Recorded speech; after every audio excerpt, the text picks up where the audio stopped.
Good morning, all of you. Good morning, ma'am. Morning, ma'am. Morning, आज ma'am. हम discuss करने वाले हैं कैरेक्टरिस्टिक ऑफ क्रिएटिव थिंकर्स। कौन कौन सी विशेषताएं होंगी जो क्रिएटिव थिंकर्स होंगे उनकी। हमने पिछले क्लास में भी थोड़ा सा डिस्कस किया था इसके बारे में, कुछ याद है? Yes, ma'am. बताओ। मैम वो पर्सन बहुत कॉन्फिडेंट होगा, एनर्जेटिक होगा और डेडिकेटेड होगा अपने काम के लिए। लैक ऑफ इनहिबिशन होगा उसमें। ठीक है, ये सारा आपको याद है। तो मनोवैज्ञानिकों ने फैक्टर एनालिसिस मेथड को अप्लाई करके, है ना, कुछ कैरेक्टरिस्टिक डिटरमाइन किए कि एक जो क्रिएटिव थिंकर हैं उनमें ये विशेषताएं पाई जाएंगी। ठीक है, तो सबसे पहले जो है हम आते हैं, जो विशेषता है वो है इंटेलिजेंस, बुद्धि। एनी आइडिया, एनी गेस की जो क्रिएटिव पर्सन होगा उसकी विशेषता, उसमें एक विशेषता होगी बुद्धि से संबंधित। तो कोई आइडिया है आपको कि बुद्धि से उसका कैसा संबंध होगा? बताइए।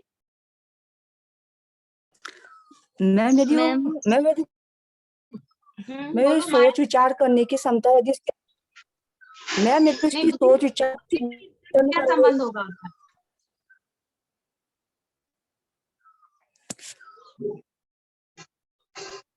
देखो, सीधी सी बात है, दो चीजें दिमाग में रखना बुद्धि से संबंधित जो है। सबसे पहले जो बात कही जा रही है वो ये कही जा रही है कि कम बुद्धि वाले व्यक्ति ज्यादातर क्या होंगे, उनमें सृजनात्मक चिंतन नहीं के बराबर होगी। ध्यान रखिए, कम बुद्धि वाले जो व्यक्ति होंगे उनमें सृजनात्मक चिंतन नहीं के बराबर होगी। लेकिन इसका ये कतई मतलब नहीं है कि अधिक बुद्धि वाले व्यक्ति में ज्यादा सृजनात्मक चिंतन होगी। ये बात समझ में आया? Yes ma'am. फिर से सुनो, ये बात मैम आवाज नहीं आई मुझे आपकी।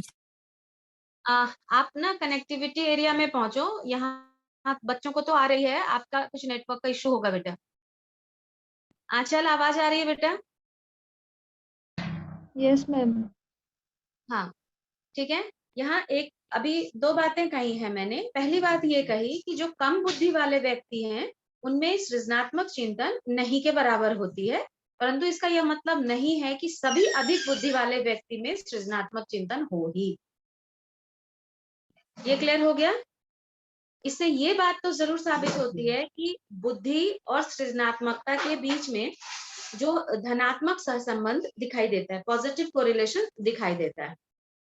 जो मनोवैज्ञानिक हैं उन लोगों ने बुद्धि स्तर, किस बुद्धि स्तर पे कितना क्रिएटिविटी पाया गया, इस पे उन्होंने शोध किया, फैक्टर एनालिसिस किया या शोध किया।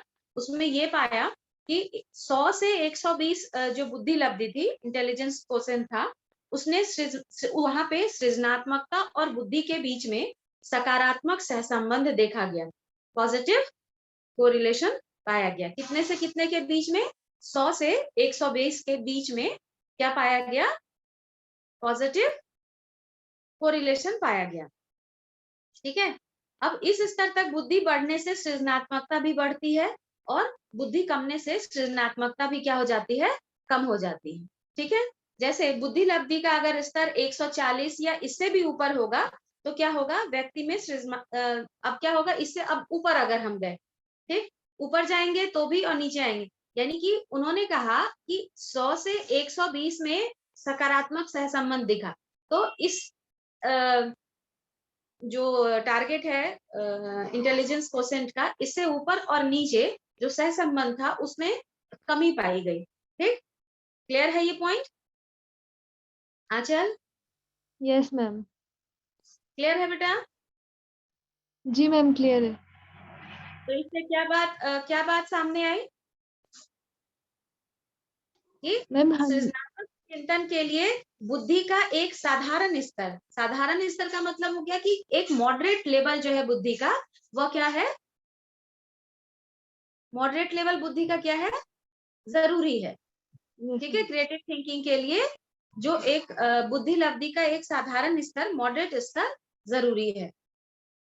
क्लियर है ना बेटा यहाँ तक पॉइंट? Yes ma'am. आगे बढ़ते हैं दूसरे कैरेक्टरिस्टिक पे। दूसरा कैरेक्टरिस्टिक है हमारा इंडिपेंडेंस, स्वतंत्रता। अभी प्रिया ने भी बताया है ना।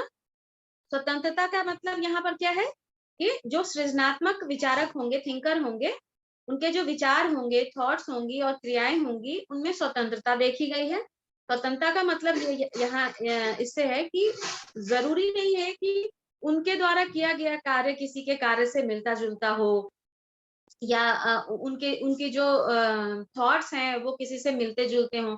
ना तो मिलते हैं और ना ही वो इसकी परवाह करते हैं। क्लियर है? मतलब अन्य व्यक्तियों के विचार या क्रियाओं से मिलती जुलती है या नहीं है, इससे उनको कोई फर्क नहीं पड़ता है। Clear? Yes ma'am. Yes ma'am. अब एक हमारे मनोवैज्ञानिक हैं, उनका नाम है मैकिनॉन। मैकिनॉन ने 1962 में, मैकिनॉन अगर स्पेलिंग लिखना चाहें तो लिख लीजिए, स्पेलिंग लिख लीजिए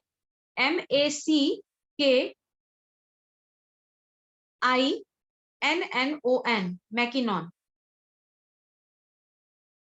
इन्होंने अधिक सृजनात्मक और कम सृजनात्मक व्यक्ति के बीच में तुलनात्मक अध्ययन किया, और तुलनात्मक अध्ययन करने पे इन्होंने पाया कि अधिक सृजनात्मक व्यक्ति अधिक जो है मोर आविष्कार, मतलब उसमें जो डिस्कवरी एबिलिटी थी या इनोवेटिव एबिलिटी थी वो ज्यादा थी, है ना, और वो अधिक स्वतंत्र रूप में पाया जाता था एज कंपेयर टू किसके, कम सृजनात्मक व्यक्ति में। ठीक है, तो दूसरी विशेषता यहाँ पे क्या हुई कि जो क्रिएटिव थिंकर होंगे उनमें उनके जो थॉट्स हैं या उनके जो एक्शन होंगे वो हमें क्या दिखाई देंगे, वो इंडिपेंडेंट दिखाई देंगे। क्लियर है यहाँ तक? मतलब मैम उनके एक बार और विचार, बता दीजिए। मतलब उनके विचार दूसरे के विचार से स्वतंत्र होंगे, अलग होंगे, मैच नहीं खाएगा। बहुत सिंपल सी बात है कि जो क्रिएटिव होगा ऑब्वियसली चूंकि वो डाइवर्जेंट थिंकिंग रखता है, तो डाइवर्जेंट थिंकिंग की विशेषता यही तो है कि वो एक पॉइंट से शुरू होके अलग अलग दिशाओं में वो थॉट जो है वो चलता है। तो जब हर एक व्यक्ति, मतलब जो क्रिएटिव व्यक्ति होगा उसकी विशेषता ये होगी कि उसके विचार, उसके काम करने का तरीका, है ना, दूसरों से भिन्न होगा, इंडिपेंडेंट होगा, और वो इसकी परवाह भी नहीं करेंगे, वो बिंदास रहते हैं। क्लियर है? Yes ma'am. ठीक है, इसी के सपोर्ट में जो मैकिनॉन मनोवैज्ञानिक ने 1962 में एक शोध किया, उन्होंने अधिक सृजनात्मक व्यक्तियों एवं कम सृजनात्मक व्यक्तियों के गुणों का एक तुलनात्मक अध्ययन किया। ठीक है, और इस अध्ययन में उन्होंने क्या पाया कि जो सृजनात्मक व्यक्ति थे वो अधिक आविष्कारशील थे, मतलब उनमें जो टेंडेंसी थी आविष्कार करने की वो ज्यादा थी, अधिक स्वतंत्र थे, वो ज्यादा इंडिपेंडेंट थे, तथा अधिक व्यक्तिपरक थे, मतलब इंडिविजुअलिस्टिक थे, मतलब अपने थॉट्स पे ही कायम रहते थे, हावी रहते थे। ठीक है, जबकि जो कम सृजनात्मक व्यक्ति थे वो विश्वसनीय थे, आश्रित थे, टॉलरेंट थे। ये बात समझ में आई या फिर से बताऊं? Yes yes ma'am ma'am. आ गई। मैम आ गई। ठीक है, आगे बढ़ते हैं। सेंस ऑफ ह्यूमर की बात करेंगे, हास्य भाव की बात करें तो जो सृजनात्मक व्यक्ति होगा उनमें सेंस ऑफ ह्यूमर जो है वो ज्यादा पाया जाएगा। वो किसी घटना, चीज या वस्तु को गंभीरता पूर्वक नहीं लेते हैं, बल्कि उसकी व्याख्या हास्य का ढंग से करते हैं। ठीक है, ये बात समझ में आई? इसका मतलब यह हुआ कि इस प्रकार के जो व्यक्ति होंगे उनमें उनका जो सेंस ऑफ ह्यूमर होगा, जो उनका सेंस ऑफ ह्यूमर होगा, हास्य भाव होगा, वो तीव्र अंदाज में होगा उनका। क्लियर है? जी मैम। Yes ma'am. यहाँ पे जो मनोवैज्ञानिक हैं, मन है, फर्नेल्ड है, 1969 में इन लोगों ने एक अध्ययन किया जिसमें अधिक सृजनात्मक व्यक्तियों, जो अधिक सृजनात्मक व्यक्ति थे, हाईली क्रिएटिव पीपल थे, तथा अधिक बुद्धिमान व्यक्ति के व्यक्तित्व को के अलग अलग सील गुणों पे, मतलब ट्रेड्स जिसको कहते हैं, अलग अलग ट्रेड्स पे उन्होंने अध्ययन किया, तो पाया कि जो सृजनात्मक व्यक्ति था उनमें सेंस ऑफ ह्यूमर जो है वो ज्यादा पाया गया। क्लियर? जी मैम। आगे बढ़ते हैं। नेक्स्ट जो कैरेक्टरिस्टिक है वह है नवीनता तथा जटिलता में अधिक अभिरुचि। नवीनता तथा जटिलता में अभिरुचि, interest in novelty and complexity.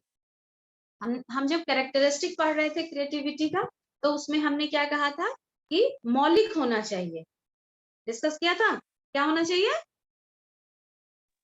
मौलिक। ओरिजिनल होना चाहिए, मौलिक होना चाहिए।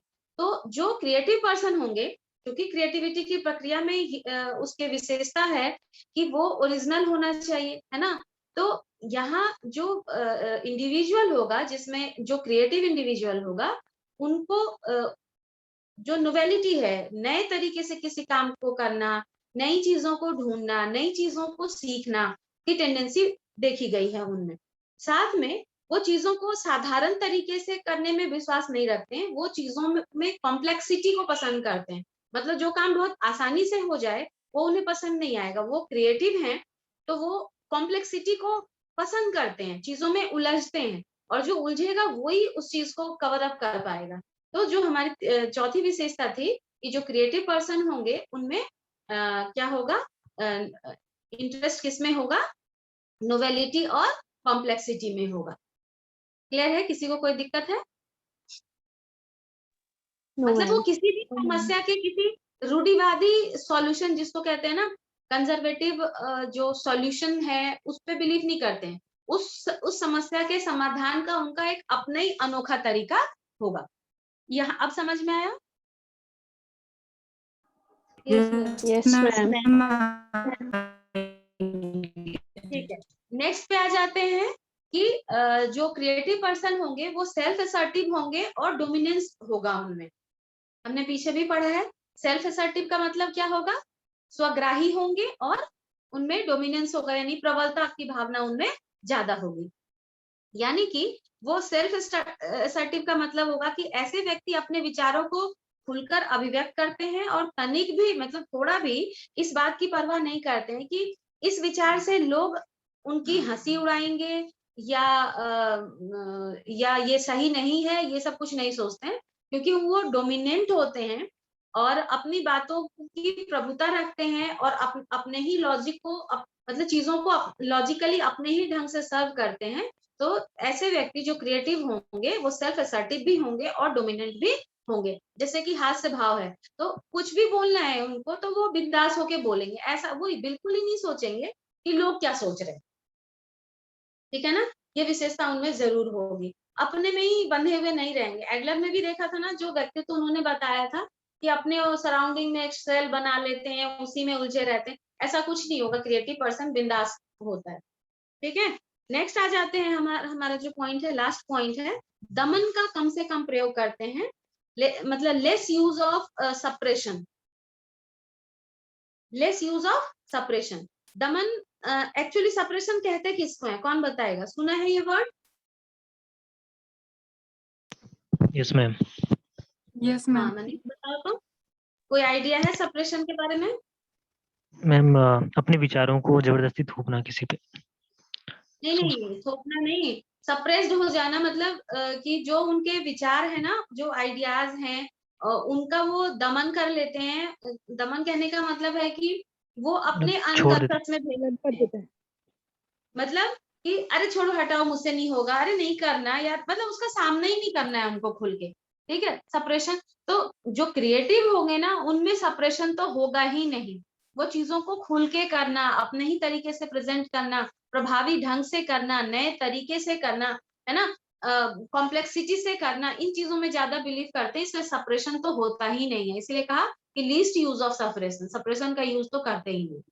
ठीक है, अब दूसरा कि वो इनहिबिशन में बिलीव नहीं करते हैं। इनहिबिशन मतलब रुकावट, बाधा। उनके लिए कोई रुकावट, कोई बाधा ही नहीं। उनके दिमाग में जब आइडिया आया तो उस काम को वो करेंगे ही करेंगे। ठीक है, तो ये कुछ विशेषताएं थी क्रिएटिव थिंकर को, जिसके बेसिस पे हम ये आइडेंटिफाई कर सकते हैं कि जो आपकी कक्षा कक्ष में जो बच्चा है वो क्रिएटिव है या नहीं है। ठीक, इसके साथ हमारा ये टॉपिक यहीं पे कंप्लीट होता है। हो सकता है कि इस क्वेश्चन को टर्न कर दे, अलग तरीके से पूछे, तो रोल ऑफ टीचर पूछ दे, है ना, कि कैसे जो है एक टीचर के नाते आप आइडेंटिफाई करेंगे, इस तरीके से भी पूछा जा सकता है। ठीक, तो भी हम इन्हीं पॉइंट्स को पकड़ के एक्सप्लेन कर देंगे। क्लियर है? जी मैम। Yes ma'am. मैम हाँ, अब एक चीज है कि मेजरमेंट ऑफ क्रिएटिविटी की बात करते हैं कि कैसे क्रिएटिविटी को मेजर किया जा सकता है। ठीक, तो आप टेस्ट के नाम लिखते चले जाइए। टेस्ट को बहुत डिटेल में आपको नहीं बताना है, थोड़ा दो तीन लाइन में आपको उस टेस्ट के बारे में बताना है। तो मैंने मेन पॉइंट तैयार कर दिया है आपके लिए, आप बस इतना याद रखें। और आपसे पूछा जाए कि सृजनात्मकता का मापन कैसे किया जाता है या मापन की विधियों का वर्णन करें, है ना, तो आप ये क्वेश्चन को इस तरीके से अटेम्प्ट करेंगे जो मैं भी आपको बताने जा रही हूँ। तो सबसे पहले आप नाम लिखिए सृजनात्मकता के लिए, टॉरेंस टेस्ट ऑफ क्रिएटिविटी। सृजनात्मकता का टेस्ट है ये, टॉरेंस टेस्ट ऑफ क्रिएटिविटी। लिख लिया? मैम रिपीट कर दीजिए एक बार। Torrance test. Torrance test of creativity, spelling लिखो TORRANCE, Torrance test of creativity. इसका आविष्कार टॉरेंस मनोवैज्ञानिक हैं, टॉरेंस, उन्होंने किया 1966 में। पहला पॉइंट हो गया। ये टेस्ट जो है वो 2 अनुच्छेदों में बटा हुआ है, मतलब इसके 2 सेक्शन हैं। पहला सेक्शन वर्बल है और दूसरा जो है फिगरल है।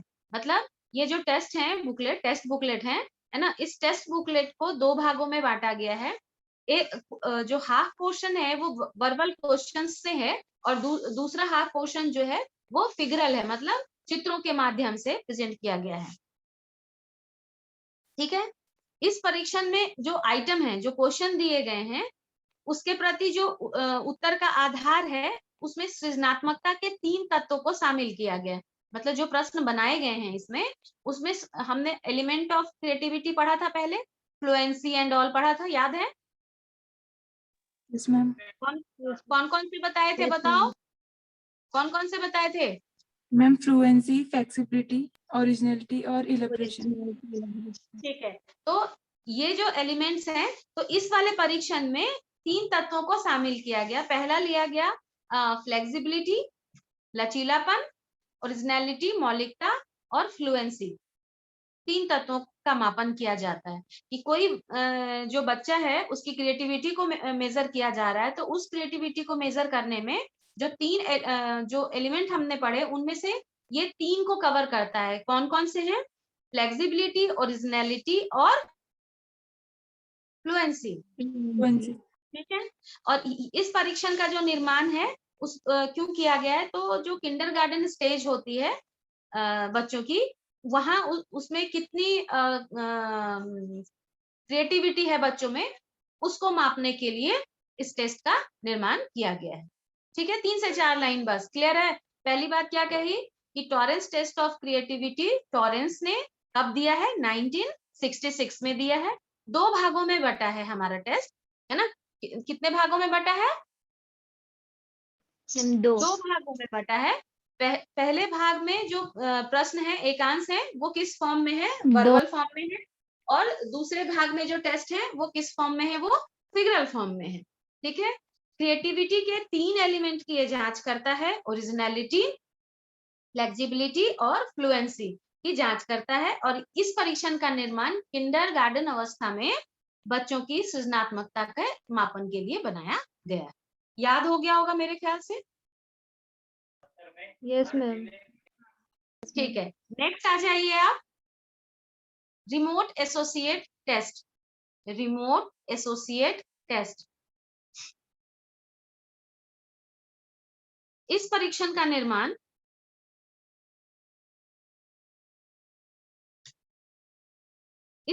का निर्माण मेडनिक एवं मेडनिक के द्वारा 1974 में किया गया है। मेडनिक एंड मेडनिक के द्वारा 1974 में किया गया है। इसमें प्रश्नों की संख्या कितने हैं? एकांश की संख्या 40 है। ठीक, और इसके द्वारा छात्रों की एसोसिएशनल फ्लुएंसी, एसोसिएशनल फ्लुएंसी मतलब सहचर्यात्मक धारा प्रवाहिता का मापन किया जाता है। और ये टेस्ट किन बच्चों के लिए बना है? तो उच्च विद्यालय के छात्रों के सृजनात्मकता को जांचने के लिए बनाया गया।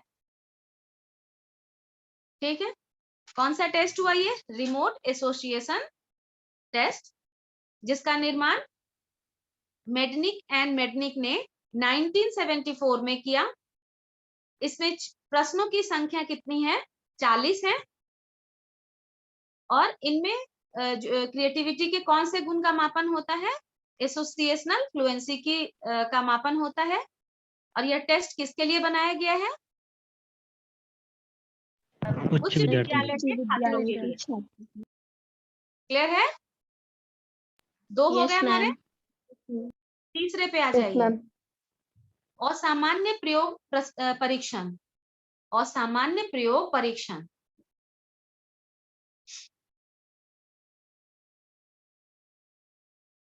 इस तरह के परीक्षण द्वारा छात्रों की मौलिकता यानी कि ओरिजिनलिटी की जांच होती है।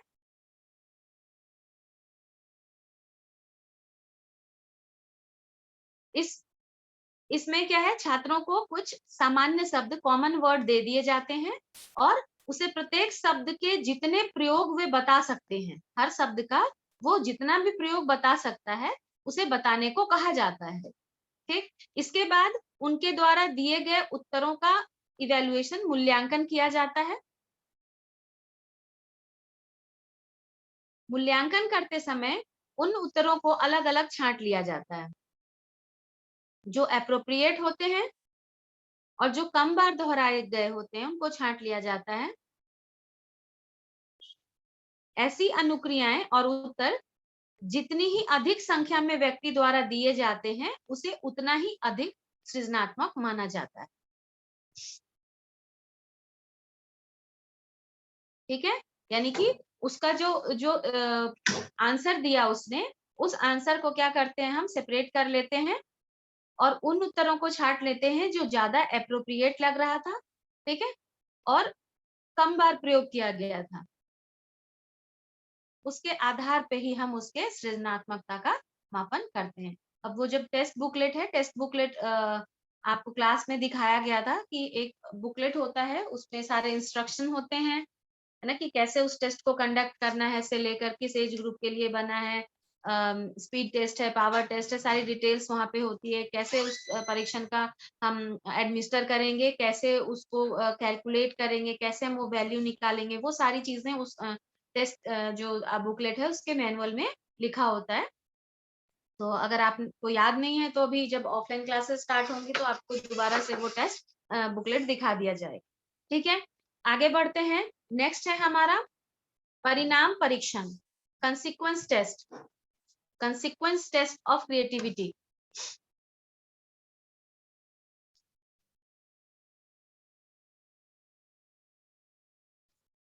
लिखिए, इस तरह के परीक्षण में व्यक्ति को खास खास परिवर्तनों से, इस परीक्षण में व्यक्ति को खास खास परिवर्तनों के संभावित परिणामों के बारे में बताने को कहा जाता है। फिर से सुनिए, ये जो परीक्षण है इसमें जिस इंडिविजुअल पे किया जा रहा है तो उस व्यक्ति को खास खास परिवर्तन जो हो रहे हैं उसके संभावित जो परिणाम है, जो रिजल्ट आएगा उसके बारे में उसको कहने, मतलब जो वो कितना एक्सप्रेसिव है उसकी जांच की जाती है यहाँ पे। ठीक है, तो बच्चे जो व्यक्ति है उसने जो उत्तर दिया है तो उस उत्तर की जो नवीनता है, नोवेलिटी है, नोवेलिटी यहाँ क्या हो गया? एलिमेंट ऑफ क्रिएटिविटी हो गया। ठीक है, यानी कि इस टेस्ट में कौन से एलिमेंट की जांच हो रही है? नोवेलिटी की जांच हो रही है। दूसरा कि उसके उत्तर की उपयुक्तता कितना अप्रोप्रिएट है। ठीक, again the element of creativity की नोवेलिटी, उसके आंसर में कितनी नोवेलिटी है और कितना अप्रोप्रिएट है, इस आधार पे जांच किया गया। यानी कि इस परीक्षण में क्रिएटिविटी के 2 तत्व शामिल हुए, कौन कौन से? एक तो नोवेलिटी और एक दूसरा एप्रोप्रिएटनेस के आधार पर उसकी जांच की जाती है। तो जितना अधिक नवीन है ना और जितना एप्रोप्रिएट होगा तो उसके आधार पे हम उसके क्रिएटिविटी की जांच कर लेंगे। ठीक है। Yes ma'am. इसके अलावा जो है बहुत सारे टेस्ट हैं, जैसे कि बीके पासी का टेस्ट है, test of creativity by B K Pasi. फिर बाकर मेहंदी के द्वारा वर्बल टेस्ट ऑफ क्रिएटिविटी है। फिर non verbal creative thinking BP Sharma का टेस्ट है ना। ऐसे बहुत सारे टेस्ट हैं। तो आपको ज्यादा कुछ नहीं करना है, 4-5 वर्बल और 4-5 नॉन वर्बल टेस्ट के बारे में इतना ही, जैसे मैंने बताया है ना, उतना ही कि यह टेस्ट किसने दिया है, इस टेस्ट में क्रिएटिविटी के कौन से एस्पेक्ट की जांच होती है, ये टेस्ट किसके लिए बनाया जा रहा है, ठीक है ना। तो ये 2-3 चीजें आपको हर टेस्ट 4 से 5 टेस्ट के बारे में, मतलब 5 नंबर का क्वेश्चन या क्रिएटिविटी किसे कहते हैं और क्रिएटिविटी के का मापन कैसे किया जाता है, कुछ वर्बल कुछ नॉन वर्बल परीक्षणों के नाम बताएं। इस तरीके से अगर है तो आप इसको आधा पोर्शन तो क्रिएटिविटी किसे कहते हैं पे अटेम्प्ट कीजिए और आधा इसमें। तो 4-5 टेस्ट को इस तरीके से तैयार कीजिए कि किसने दिया है, यह परीक्षण किसके लिए बना है और क्रिएटिविटी के कौन से एस्पेक्ट की ये जांच करता है, ठीक है। ऐसे आप तैयार कर लेंगे। नोट्स मैं आपको भेज दूंगी, वहां से आप अपने लिए क्योंकि ये तो पूरी डिटेल में है, तो आप अपने लिए वहां से 4-4 5-5 लाइंस निकाल लीजिएगा। क्लियर है? Yes ma'am. Yes ma'am. ठीक है। नेक्स्ट एक और दूंगी मैं आपको।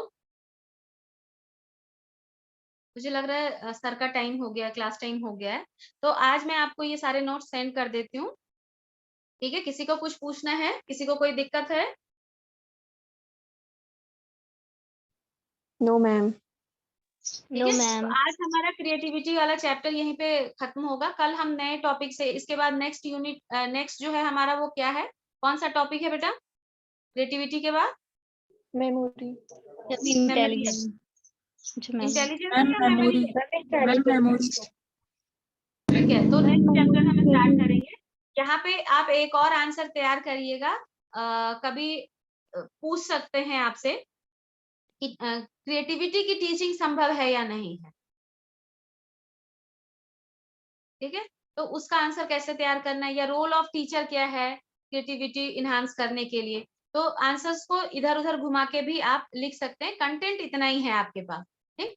तो आपको मैं ये सारा सेंड कर दूंगी, कोई दिक्कत हो तो आप पूछना फिर दूसरी क्लास में। आज के लिए इतना ही, ओवर करें क्लास। Okay ma'am.